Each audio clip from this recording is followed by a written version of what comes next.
师傅，这凡间怎么都是成双，又怎么办呢？这个问题。 Selamat datang di channel Go7 TV. Pada kesempatan kali ini, saya akan menceritakan kembali sebuah film fantasi aksi Hong Kong yang berjudul The Monkey King Part 3. Film ini diproduksi oleh Filmco Entertainment, dirilis pada tanggal 16 Februari 2018 dan kembali disutradarai oleh Cheng Pusui dan kembali lagi diperankan oleh Aaron Kwok sebagai Raja Kera, Feng Xiaofeng sebagai Biksu Tong, Zhao Liying sebagai Ratu, dan Xiao Xinyang sebagai Pat Kai, dan yang terakhir Him Lau sebagai Wu Jin. Film ini melanjutkan dari kisah sebelumnya, yaitu perjalanan Biksu Tong menuju ke barat untuk mencari kitab suci yang dikawal oleh Sun Wukong.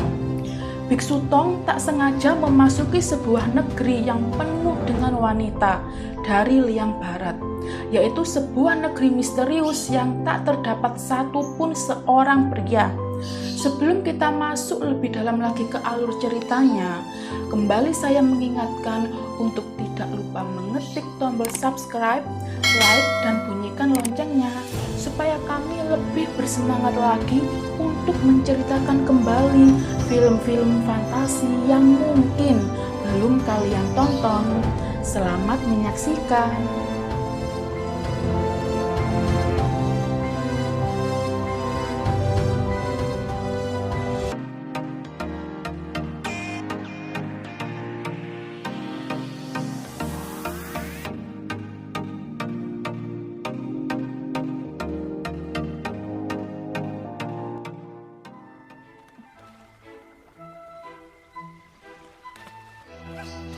Scene dimulai di mana mereka tengah melanjutkan perjalanan menuju biara guntur di India dengan menyusuri sungai menggunakan perahu. Beberapa saat kemudian muncullah monster ikan yang sangat besar dari dalam air dan berusaha menyerang mereka. Perahu yang mereka tumpangi terombang-ambing, sementara monster itu terus mengejar mereka. Setelah itu, perahu yang mereka tumpangi masuk ke dalam pusaran air, dan pusaran itu membawa mereka jatuh di sebuah tebing. Tepat di bawah tebing terlihat wanita yang sangat cantik, dan wanita itu jatuh bersamaan dengan sang biksu. Kemudian terlihat seekor rusa yang tengah berlari kencang menuju wanita itu. Lalu wanita cantik itu menunggangi rusa tersebut dan mendatangi rombongan sang biksu. Wanita itu memandangi biksu dengan tatapan yang sangat tajam, dan kemudian wanita itu bertanya, "Apakah kalian semua seorang pria?" Kemudian wanita cantik itu pergi berlalu. Scene berpindah di mana gadis itu tengah sampai di kerajaan. Kemudian sang gadis bercerita kepada para pengawal bahwa dia bertemu dengan seorang pria. Setelah itu, mereka memutuskan untuk membuka buku leluhur. Namun, ada bagian halaman buku yang hilang. Tiba-tiba muncullah ibu pembimbing, dan ibu itu mengatakan bahwa pria adalah makhluk paling beracun dan penuh dengan tipu daya. Begitu kau terinfeksi racun cinta, kau akan mati akibat kesedihan yang mendalam. Penawarnya adalah pria harus dibunuh. Di tempat lain, Wukong dan yang lainnya tengah beristirahat, sementara Pat Kai mencium bau wanita, dan di balik dedaunan, dia melihat banyak sekali wanita cantik yang hendak mandi di sungai. Kemudian, Pat Kai menjelma menjadi pria tampan bertubuh kekar. Lalu salah satu wanita menarik badan Pat Kai dan menenggelamkannya di dalam air. Beberapa saat kemudian muncullah banyak sekali prajurit wanita mengepung Wukong dan yang lainnya. Setelah itu, pemimpin prajurit menampar Biksu Tong hingga dia jatuh tersungkur. Scene berpindah di tengah keramaian, tepatnya di atas sungai, di mana rombongan biksu dijadikan bahan tontonan warga yang semua notabene adalah perempuan. Sang biksu bertanya, "Di mana aku?" Dan prajurit mengatakan bahwa mereka ada di kerajaan wanita di Liang Barat.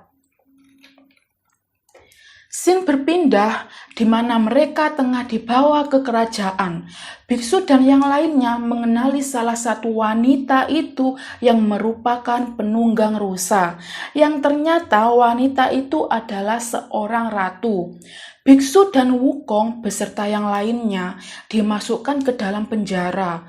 Namun mereka berhasil melarikan diri dengan terbang ke langit.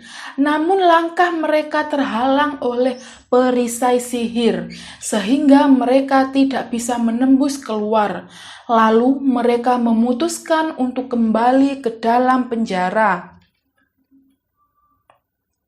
Keesokan harinya, Biksu Tong dan juga yang lainnya tengah bersiap untuk dieksekusi oleh ibu pembimbing. Tak disangka, sang ratu menyamar menjadi prajurit dan menukar anak panah supaya anak panah tidak membunuh mereka. Ratu meminta mereka untuk berpura-pura mati. Tiba saatnya mereka mengeluarkan anak panah untuk membunuh mereka. Mula-mula Wu Jin, setelah itu Biksu Tong, lalu Wukong. Ditambah ulah Wukong yang mengeluarkan roh dari dalam tubuhnya, sehingga semakin terlihat nyata kematian mereka. Tiba giliran Patkai, ibu pembimbing meminta prajurit untuk menukar anak panah dengan anak panah yang paling kuat, dan itu membuat Patkai panik. Dan naasnya, Patkai mendapat anak panah yang paling banyak. Scene berpindah di mana ratu dan para prajurit membawa rombongan biksu di Sungai Ibu, di mana ibu pembimbing tidak akan mengetahui keberadaan mereka. Ratu dan juga yang lainnya tengah membahas bagian halaman buku leluhur yang hilang untuk mencari jalan keluar dari kerajaan. Kemudian pandangan Wukong mengarah pada sebuah patung dan dia melempar tongkatnya ke arah patung tersebut. Kemudian keluarlah air disusul dengan munculnya bagian halaman buku yang hilang. Halaman buku itu berlarian seraya mengejek mereka. Kemudian mereka semua mengejar halaman buku tersebut. Beberapa saat kemudian, muncullah dua siluman kalajengking raksasa dan mereka semua bertarung. Sementara halaman buku itu terus berlari sambil mengejek mereka. Hingga akhirnya halaman buku itu berhasil dipanah oleh ratu. Tetapi kalimat yang ada di dalam halaman itu berlarian ke dalam sungai. Kemudian Biksu Tong menceburkan diri ke dalam sungai itu dan berusaha mengumpulkan kalimat yang telah dibuang halaman tersebut. Lalu Wu Jin berusaha menarik Biksu Tong dan membawanya ke daratan. Wukong berusaha membakar halaman tersebut dengan sihirnya. Setelah itu, kalimatnya muncul kembali dan kalimat itu mengatakan, "Gerbangnya hanya terbuka setelah engkau mempelajari apa itu cinta." Setelah itu, salah satu prajurit bercerita bahwa dahulu kala ada seorang gadis yang jatuh cinta dengan dewa sungai, tetapi mereka tidak pernah bisa bertemu. Si gadis tidak bisa menemukan cara untuk keluar dari kerajaan, sementara si pria tidak bisa menemukan jalan untuk masuk. Tetapi Dewa Sungai selalu menunggu gadis itu. Di sela-sela prajurit itu bercerita, mereka dikejutkan oleh teriakan Patkai, disusul Wu Jin, lalu Biksu Tong. Kemudian perut mereka membesar. Rupanya mereka meminum air di Sungai Ibu, dan itu membuat mereka hamil. Setelah itu, Wukong pergi ke suatu tempat, tepatnya di sebuah goa. Wukong mendengar sayu-sayu suara wanita bernyanyi. Ternyata suara itu berasal dari seorang pria yang memakai baju wanita. Wukong mengatakan bahwa gurunya hamil dan dia menginginkan mata air keguguran.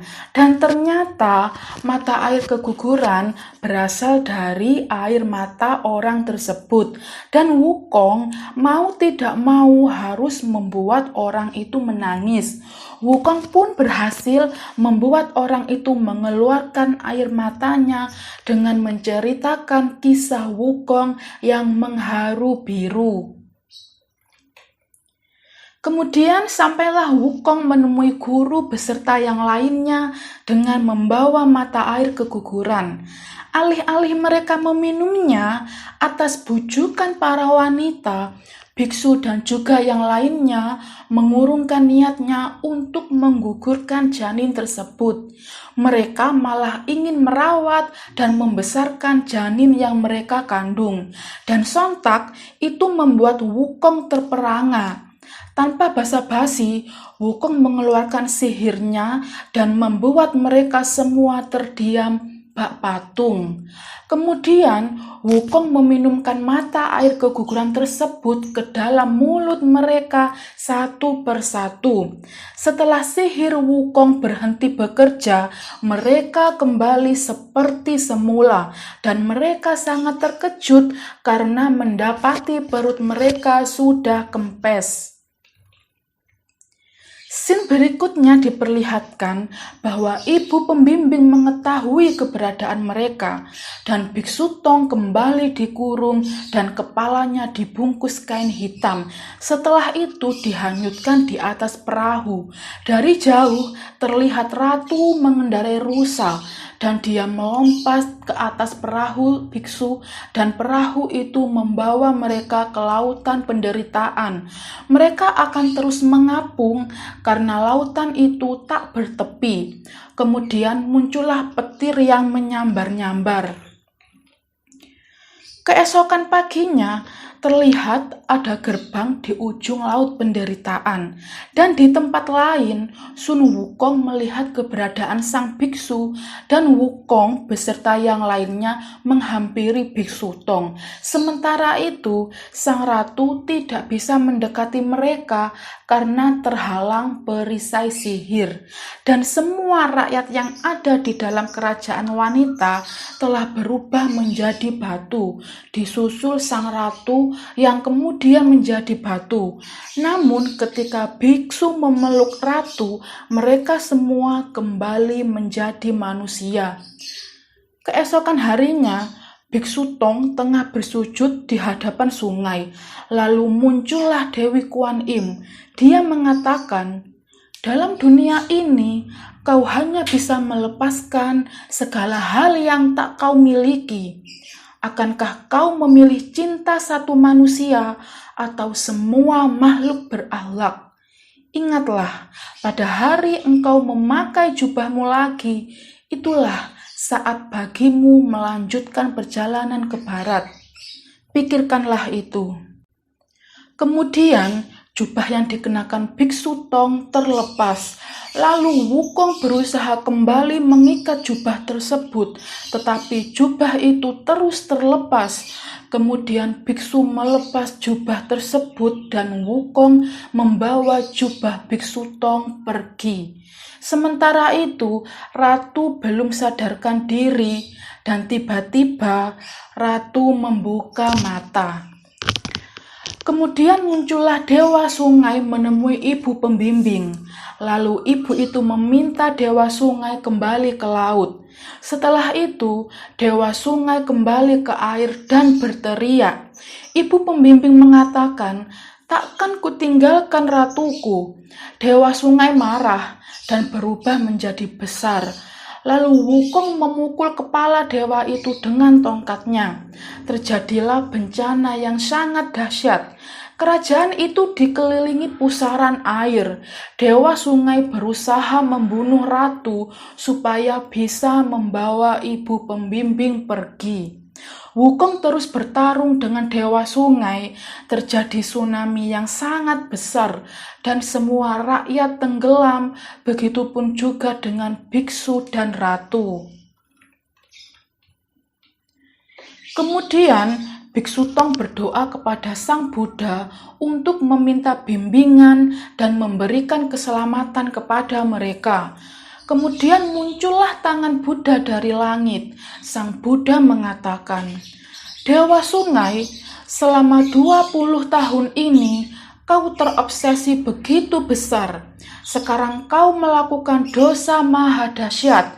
Apa kau menyadari kesalahanmu? Dewa Sungai, bertobatlah, maka kau akan diselamatkan." Kemudian muncullah cahaya dari langit menerpa Dewa Sungai. Setelah itu, Dewa Sungai sirna dan berubah menjadi mutiara. Kemudian mutiara itu disimpan oleh biksu. Keesokan paginya, sang ratu memberikan kembali kitab yang dipinjamkan oleh biksu. Lalu biksu menaiki sebuah perahu dan meninggalkan kerajaan wanita. Mereka akhirnya kembali melanjutkan perjalanan ke barat untuk mengumpulkan kitab suci. Dan cerita pun selesai.